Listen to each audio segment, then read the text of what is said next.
Bwana Kiingereza kingi mwanangu. Mimi sikuelewi ujue. Hamsini siwezi. Bwana sikuelewi mwanangu, bwana sikuelewi. Mwanangu ndio anaongea Kiingereza mwanangu. Mimi simuelewi.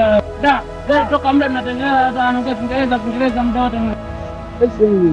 Tuambie nini sasa bwana gaona kwa mwanangu. Mmoja mkuelewi.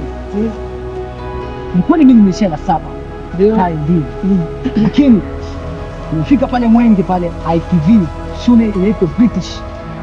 Unaona bwana? Hiyo shule mimi nimesoma kozi ya Kiingereza. Ni vile. Unaona bwana?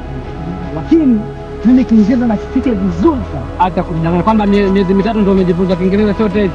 Bwana wangu mwanangu. Just hata ndio sio gani sana. Lakini mimi ninasema unasoma kwa miezi? Bro, nakuhakikishia ukitoka hapo ndio Kiingereza unakigonga. Sio kama unatudanganya mwanangu, miezi mitatu kweli Kiingereza najua mwanangu. Bro, mimi sifichi. Na marafiki zangu kwanza Kiingereza. Ndio kuna ile simu yangu. Unangoje tangazo lao. Njoo.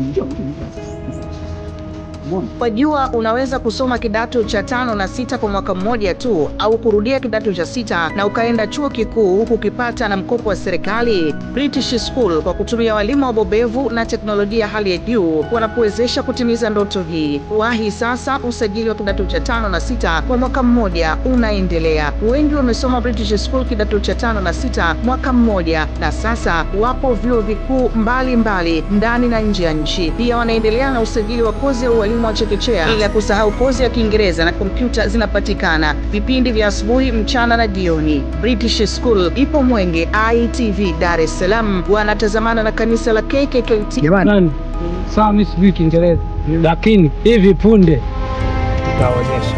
Sawa. Lazima nije nitambe na mimi. Ndogo uweze ukatutambia hivi miezi mitatu. Mimi mwenyewe nitasoma na kisha mimi mwenyewe nasoma. Lazima nitambe. Lazima niende. Lazima nipate mzungu. Umesema wapi? Mwenge pale ITV. Inaitwaje? British. Limeisha.